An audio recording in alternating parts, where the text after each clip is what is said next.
Tooth दिखे, if this is left untreated, मान लीजिए हम किसी भी चीज का, जैसे अभी यहीं पे बहुत सारी ऐसी गंदगी पड़ी रहती है, इसका हम देखभाल ना करें तो क्या रहेगा, बहुत सारी गंदगी फैल जाएगी, ड्रेन फैल जाएगी। इसका डेली सफाई होता है, ड्रेन साफ करते हैं, तब जाकर के ये थोड़ा अच्छा दिखता है। वैसे ही हमारे दांत भी है, दांत को अगर हम साफ नहीं करते हैं, अगर ये दांत साफ नहीं किए जाएंगे तो धीरे धीरे काले काले यहाँ पे पीले पीले जर्म दिखाई देने लग जाएंगे, और बहुत सारे ऐसे भोजन के यहाँ पे जमे हुए दिखाएंगे जो जिनकी ठीक है, और धीरे धीरे क्या हो जाएगा, कालापन आ जाएगा, यहाँ पे एकदम काली काई की तरह जम जाएगी, और फिर हमारे मुंह से बदबू आने लग जाता है। तो इसीलिए हमें अपने दांतों को हमेशा साफ रखना होता है। And toothache, it causes several toothache and in extreme cases result in tooth loss. और फिर क्या होता है कि दांत में सड़न आने लगता है, दांत जो है बहुत ज्यादा कमजोर हो जाता है, फिर कुछ दिन बाद दांत गिर जाता है, टूट जाता है, खुरदरा हो जाता है, और बहुत सारे ऐसे लोग कहते हैं पायरिया हो जाता है, दांत में ही पायरिया बीमारी होती है ना, दांत में पायरिया हो जाता है। तो पायरिया में क्या होता है, मवाद आने लगता है, बदबू आती है सब में। तो उसमें लोग उस समय क्या करते हैं, लवंग खाते हैं, इलायची खाते हैं, तो ये सारी चीजें होती हैं।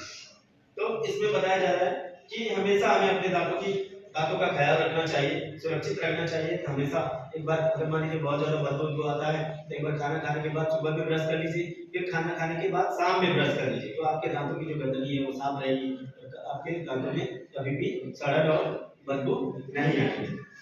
And the following points should be taken care prevent tooth decay। और इसमें बताया जा रहा है कि बहुत सारे ऐसे दांतों की गंदगी को बचाने के लिए बहुत सारे ऐसे इसमें सुरक्षित करने के लिए पॉइंट्स बताए गए हैं, मेंटेन कैसे अपने दांतों को गंदगियों से बचा सकते हैं, सुरक्षित रख सकते हैं। पहला पॉइंट है avoid eating too much stick and sugar items such as chocolate. हमें हमेशा जो हम मीठा जो चीज खाते हैं, हमेशा चॉकलेट्स, मीठा, कोल्ड ड्रिंक, ये सारी चीजें हम थोड़ा इग्नोर करें। ज्यादा कोल्ड ड्रिंक भी नहीं पीना चाहिए, होता है तो हमारे शरीर को गलाता है, वो हमारे शरीर को एकदम पूरा एकदम मतलब बहुत सारे ऐसे जो बैक्टीरियाज होते हैं जो हमारे लिए हार्मफुल नहीं हेल्पफुल होते हैं, वो भी चले जाते हैं। वो कभी आप उस पे जमीन पे गिरा के देखिए, वहां जमीन जो है जल पहले तो फुहारा निकलेगा, उसमें इतना केमिकल पड़ा रहता है तो उसमें से फुहारा निकलेगा, फिर थोड़ी देर बाद देखेंगे तो जब तक उसे धोनेंगे नहीं तब तक उसकी दाग वहीं पे पड़ी रहती है। तो जमीन की आदत है तो हमारे पेट पे जाता है, तो क्या करता है, जो कि एक मांसपेशी है हमारे जो पेट है कि नहीं। तो ज्यादा हमें अल्कोहलिक चीज भी नहीं खानी चाहिए जो बाहर से बनी होती है, उसी का जूस पीजिए, उसी का अनार खाइए, उसी का सेब खाइए, ये सारी चीजें खाइए जो हमारे लिए बहुत ज्यादा लाभदायक है और हमें लंबा जीवन देगा। ये क्या देगा, हमारी आयु को कम कर रहा है, धीरे धीरे सभी हमारी आयु कम करते हैं। जो बाहरी चीजें होते हैं, चाहे बर्गर हो, चाहे चाउमीन हो, चाहे फुल्की हो, चाहे कुछ भी हो, ये सारी चीजें जो चीज अच्छा लगता है वो समझिए कि बर्बाद करता है, और जो चीज थोड़ा कड़वा होता है और थोड़ा कष्टदायक होता है वो आरामदायक भी होता है। ये समझ लीजिए, 100% ये मानी बात है। ये भी एक फार्मूला याद कर लीजिए कि जो चीज बहुत ज्यादा अच्छी लग रही है, बहुत ज्यादा आपकी अच्छाई चल रही है, बहुत ज्यादा आपको बड़ाई की जा रही है, मतलब वहाँ अच्छा नहीं है, वो समझ लीजिए कि आपके लिए अच्छा नहीं है। और जहाँ कड़वाहट है, जहाँ थोड़ी सी आप मेहनत कर रहे हो, हार्ड वर्किंग कर रहे हो, वहाँ वो आपके लिए बहुत ज्यादा मेहनत है, बहुत ज्यादा मतलब वो सही है, समझ लीजिए। इस पे भी ध्यान रखिए, जीवन में बहुत सारी ऐसी चीजें हैं जो सीखनी है और आगे बढ़नी है, तो हमेशा अपना ख्याल रखिए, अपने दांतों का ख्याल रखिए। It food item rich in the calcium and phosphorus. हमेशा हम ऐसे चीजें खाएं जो कैल्शियम है, जो दूध में पाया जाता है कैल्शियम, जिसमें फास्फोरस पाया जाता है। दाल खाना चाहिए, दूध खाना चाहिए, अंडा खाना चाहिए, ये सारी चीजें हमारे शरीर को ताकत देती है। बादाम खाना चाहिए दूध के साथ, हाँ, ये हमें एनर्जेटिक बनाती है, हम हमेशा ऊर्जावान रहते हैं और हमें कभी भी कमजोरी महसूस नहीं होती है। इस तरह से हमें रहना चाहिए। तीसरी पॉइंट है, third point is clean your teeth with a brush और dental floss at the least twice in a day. इसमें बताया जा रहा है कि हमेशा मंजन जो आता है उससे ब्रश कीजिए, दांत साफ रखिए, दातुन भी करिए, कोई दिक्कत नहीं है, और दिन में 2 बार करिए, ठीक है। अगर बहुत ज्यादा दिक्कतें हैं आप में तो दिन में 2 बार करिए, लेकिन आराम से ब्रश करना चाहिए। क्या करना चाहिए, आराम से, लेकिन जल्दी लेट हो रहा है, जल्दी करोगे तो हमारा मसूड़ा जो होता है वो कट जाएगा, और जब मसूड़ा कट जाएगा तो मसूड़े पे ही दांत टिका हुआ है, मसूड़ा कट जाएगा तो कुछ दिन बाद आपके दांत जो है हिलने लग जाएंगे, दर्द करेंगे, जब खाओगे कुछ भी वो दर्द करेंगे। इसका भी ख्याल हमें हमेशा रखना चाहिए।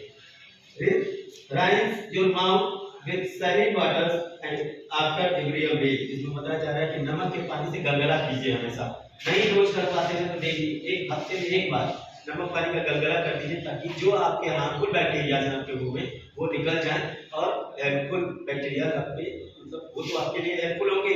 जो हेल्पफुल बैक्टीरिया है, जो हार्मफुल बैक्टीरिया है, वो निकल जाते हैं और हमारे जो मसूड़ों में सूजन रहती है या ऐसी कोई भी बीमारी रहती है, कोई दिक्कत होती है, तो वो सही हो जाता है। हमेशा हमें हफ्ते में एक बार नमक पानी का गगरा कर लेना चाहिए। हमारे गले भी सही हो जाएंगे और हमारे नाक भी सही रहेंगे।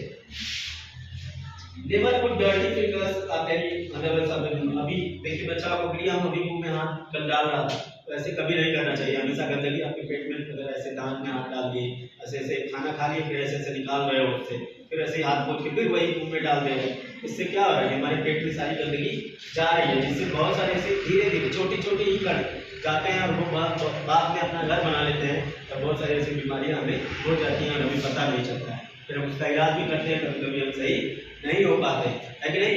हमारे समाज में ऐसी बहुत सारी चीज़ें, तो हमें हमेशा छोटी छोटी चीज़ों का भी ध्यान रखना चाहिए, जिससे हमें कोई बीमारी ना हो, हमें कोई परेशानी ना हो। तभी नहीं होगा जब आप अपना ख्याल रखेंगे। तो ख्याल तभी रखा जा सकता है जब आप रूल और रेगुलेशन से चलेंगे, नियम और कानून के हिसाब से चलेंगे।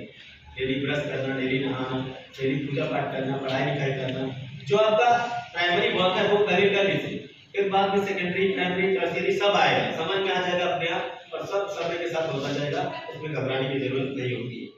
दूसरा है, इतना समझ में आया स्पिरिट सेंस ठीक है, कोई दिक्कत? कोई भी दिक्कत नहीं है ना।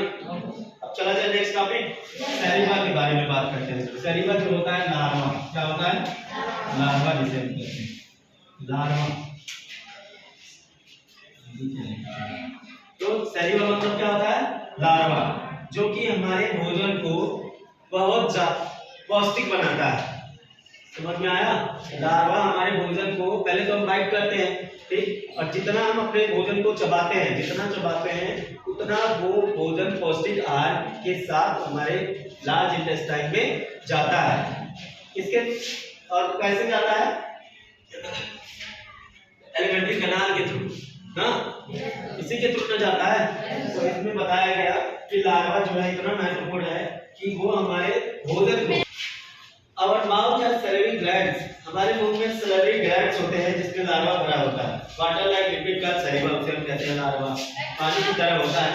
कभी कभी आप देखते हो कि पाइप की तरह एकदम तेज, जैसे सांप अपना जहर निकालता है ना, वैसे हमारा लार्वा भी एकदम पाइप की तरह स्प्रे होता है। कभी सामने वाले को देखे हो, लार्वा जैसा लगता है कि कुछ गाड़ी मार रहा है, देखे हो, कोई चीज खाते हो उससे हमारे हाथ में भी कभी कभी आ जाता है। तो उसमें क्या होता है कि वही है सैलिवरी ग्लैंड, जिसमें पानी की तरह लार्वा भरा रहता है, ठीक है। इसीलिए हमें पानी की आवश्यकता होती है, हम हमेशा पानी पीते हैं। पानी हमारे शरीर में हमेशा रहना चाहिए, जिससे हमें कमजोरी महसूस नहीं होती है और हमेशा ताजा महसूस होता है। Saliva contains enzyme which break down the insoluble starch and put it into the soluble sugar। सैलिवा क्या करता है? एंजाइम के साथ, ठीक है, वो जो इनसॉल्युबल स्टार्च होते हैं, जो घुलनशील स्टार्च नहीं होते हैं, उनको भी ये घुलनशील बनाता है, ठीक है। और शुगर जो होता है, जैसे मान लीजिए बहुत ज्यादा नमक चला गया, बहुत ज्यादा चीनी चला गया, तो उसको भी वो क्या करता है? डायरेक्ट का काम करता है। लार्वा जो होता है वो शुगर में मिल जाता है, तो उसकी जो, जब पानी में आप चीनी मिलाते हो तो उसका जो क्या है, बढ़ जाता है ना, सब कुछ शुगर का जो मात्रा है वो बढ़ जाएगा, कम हो जाएगा, क्योंकि पानी में जब हम शुगर, 1 चम्मच शुगर डाल रहे हैं, इतना सारा पानी है, तो शुगर का पता चलेगा? नहीं चलेगा। वही काम लार्वा करता है। लार्वा अगर चीनी बहुत ज्यादा खा रही है तो लार्वा जो होता है, सैलिवा जो होता है, वो बढ़ जाता है, ठीक है, घुलनशील बनाता है, हमारे पेट में जाता है, जिससे वो बहुत ज्यादा हानिकारक हमें नहीं पहुंचाता है। तो लार्वा इतना पौष्टिक है कि हमेशा चबा के खाइए, खुला के एकदम खाइए, और वो लार्वा अंदर लेके जाइए, और देखिए आपको एनर्जी बहुत अच्छी मिलेगी। और खाना खाने के आधा घंटा बाद पानी पीजिए, 1 घंटे बाद पानी पीजिए, वो आपके शरीर में अनाज जो है वो अमृत का काम करेगा, आपकी आयु बढ़ाएगा। और आप अगर खाना खाने के तुरंत बाद पी रहे हैं तो वो जहर है एक तरीके से, वो अनाज आपके शरीर में नहीं लगेगा और आपकी आयु को कम करेगा। ये निश्चित बात है, ये 100% सेव है, ये समझिए। और इसके बाद कीजिए, चर्चा कीजिए, हमेशा आपका ध्यान रखिए अपने शरीर का, क्योंकि हम अगर अपने शरीर का ध्यान नहीं रखेंगे तो हमारा शरीर का कोई ध्यान रखने वाला दूसरा नहीं है। तो हमेशा केयर करिए अपने शरीर का, क्योंकि हमारी शरीर हमारे लिए बहुत ज्यादा कीमती है। बस